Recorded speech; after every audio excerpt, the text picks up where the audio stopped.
हरे कृष्णा। कौन लोग सुखी होना चाहते हैं? ऑब्वियसली सभी सुखी होना चाहते हैं, कोई दुखी होने के लिए तो इस संसार में आया नहीं है, मगर फिर भी दुख तो झेलते हैं।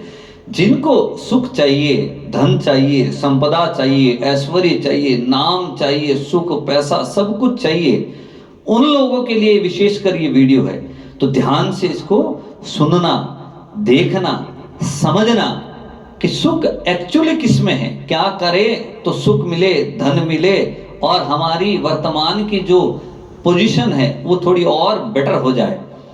तो उसको अगर समझना है तो हमें एक कहानी समझनी पड़ेगी। उस कहानी के माध्यम से हम अपने जीवन को अगर रूपांतरण करेंगे तो सुख, समृद्धि वगैरह सब हमें फॉलो करेगा।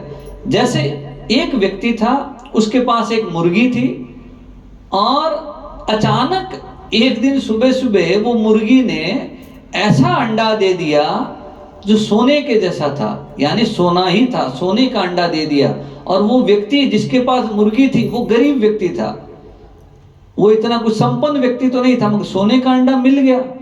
और धीरे धीरे प्रतिदिन वो मुर्गी उसको सोने का अंडा देने लगी। प्रतिदिन रोज एक एक अंडा वो सोने का पा रहा था और धीरे धीरे धीरे वो अंडे सोने का बेचकर पैसा कमा लिया, पैसा उसके पास बढ़ गया, धन आ गया और वो व्यक्ति अपनी स्थिति को बेटर कर गया, इंप्रूव कर गया और बड़ा रईस आदमी बन गया। और धीरे धीरे जब धन संपदा उनकी बढ़ती है तो उनमें लालच भी आता है, स्वाभाविक है। जिसको आध्यात्मिक ज्ञान नहीं होता उनमें ईर्ष्या, लालच वगैरह पैदा हो जाता है। और उसमें ऐसा हो गया कि धन आ गया तो उसमें ईर्ष्या और लालच भी आ गया।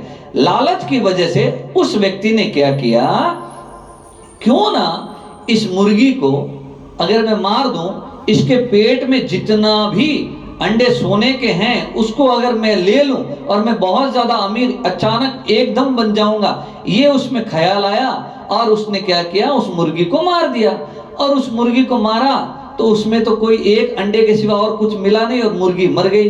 और जो रोज एक एक अंडा सोने का उसको मिल रहा था उससे भी वो व्यक्ति वंचित हो गया। इसका कारण क्या है, उसके अंदर लालच उत्पन्न हो गया, और अमीर बनूं और अमीर बनूं।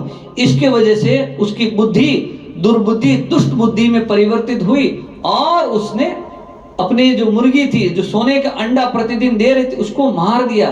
बिल्कुल इसी प्रकार हम लोग भी ऐसा ही आचरण कर रहे हैं, ऐसा ही काम कर रहे हैं, जिसके वजह से हम एक जगह तो चाहते हैं सुखी होना, मगर हम दुखी होने का ही काम कर रहे हैं। अब वो क्या है, देखो इसी समाज में बहुत से ऐसे राजनीतिक दल हैं, बहुत से ऐसे राजनेता हैं, बहुत से समाज के बड़े लोग हैं जो अपने आप को विद्वान, धनवान, ऐश्वर्यवान, न जाने क्या क्या बोलते हैं।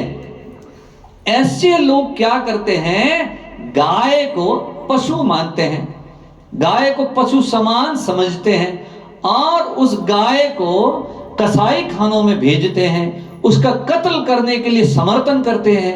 ये लोग क्यों करते हैं कि गाय से हमें मांस मिल जाएगा, मांस खाएंगे। अरे शास्त्रों में गाय को माता का सदृश कहा गया है, उसे माता करके पूजते हैं, गाय माता करते कहते हैं। वेद लक्षणा गो माता के रूप में हम उनकी पूजा उपासना करते हैं।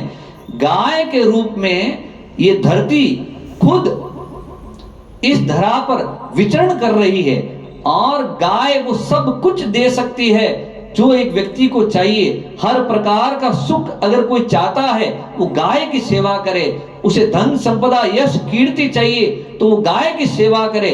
जो भी गाय की सेवा करता है वो अनेक प्रकार से सुखी हो सकता है और भगवान को प्राप्त कर सकता है। ये मैं नहीं कह रहा हूं, अगर आप भगवान श्री कृष्ण के जीवन को अगर देख ले तो उन्होंने क्या बताया है। उनके घर में महाराज नंद महाराज के घर में 9 लाख गायें थी और गायों की सेवा करके भगवान ने दिखाया है कोई व्यक्ति संपन्न यश कीर्ति पा सकता है गाय की सेवा करने से।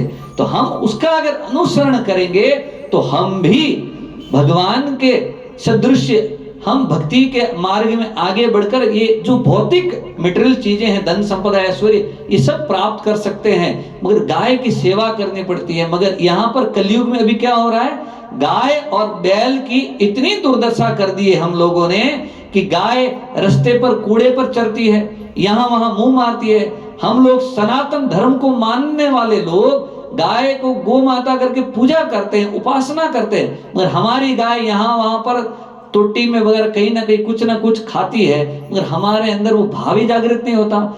हम लोग अगर जागृत बन जाएं तो हम सरकार को बाध्य कर सकते हैं कि गाय की ऐसी दुर्दशा ना हो, गाय की संपूर्ण सुरक्षा की जाए, गाय की रक्षा की जाए। गाय से ही सुख समृद्धि है। अगर इस पृथ्वी पर सुखी रहना है तो गाय को सुखी करना पड़ेगा, गाय की यथोचित देखभाल करनी पड़ेगी, और गाय के वंशजों की रक्षा करेंगे तभी हम लोग सुखी और यश प्राप्त कर सकते हैं।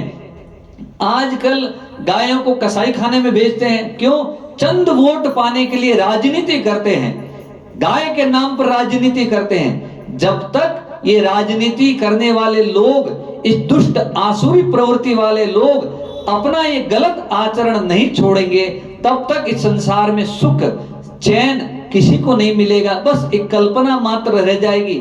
सही समय पे बारिश नहीं आता है, या आता है तो बहुत ज्यादा आता है, या भूचाल आ जाता है, कुछ ना कुछ चलते ही रहता है विपदाएं। जहां पर गोहत्या होती है वहां पर ऐसे अनेक प्राकृतिक विपदाएं उत्पन्न होती रहती हैं। अगर इन सब से बचना है तो सरकार में बैठे प्रतिनिधि और जो भी बड़े ओहदों पर बैठे हुए लोग, वे समझदारी पूर्वक अपने शास्त्रों का आश्रय ले, शास्त्रों में गाय और गाय के वंशजों की जो महिमा कही गई है उसका अनुपालन करे, और सरकार हर प्रकार से गाय की सुरक्षा करने के लिए व्यवस्था करे। आज तो एआई का जमाना है, गायों का डेटा बनाया जाए, जैसे हम लोगों का आधार वगैरह बनाते तो गायों का भी बनाओ।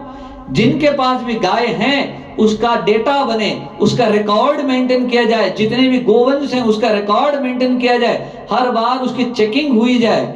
कोई भी गाय को कसाई खाने में ना बेचे, और जितने भी कसाई खाने वगैरह हैं वहां पर गाय और गाय के वंशज बैल वगैरह को नहीं भेजा जाए, उस पर सख्त प्रतिबंध लगाया जाए। और शिक्षा के माध्यम से, यानी स्कूलों में, कॉलेज में, वहां पर बच्चों को सिखाया जाए, लोगों को शिक्षित किया जाए, पढ़ाया जाए कि गाय की महिमा क्या है, बैल की महिमा क्या है। बैलों को तो धर्म रूप में हम पूजते हैं, पिता के सदृश हम उनकी उपासना करते हैं, और वो हमारे लिए खेतों में काम करते थे, और वो अनाज फसल उपजाने में सहायक बनते थे। आज तो ट्रैक्टर आ गया तो बेचारों बैलों की हालत और खस्ता कर दी, उनको हम कसाई खाने में बेचते हैं। जो धर्म का मूल है वो कसाई खाने में जाने के योग्य है क्या? इसीलिए तो अवनति हो रही है, इसीलिए हम लोग दुखी हैं। तो मेरा और हम सब का यही मानना है कि गाय अगर सुखी है, गाय के वंशज अगर सुखी है, तो हम सब सुखी रह सकते हैं, हर प्रकार से संपन्न रह सकते हैं। तो इस वीडियो को अगर आप सबको अच्छा लगे तो ज्यादा से ज्यादा प्रचारित करें, और सभी को गाय को राष्ट्र माता घोषित करने के लिए सरकार पर दबाव बनाया जाए, और सरकार को बाध्य करे कि गाय राष्ट्र माता के रूप में उसे मान दिया जाए, सम्मान दिया जाए। यही हम सबका मत है। हरे कृष्णा, जय गौ माता, जय गोपाल।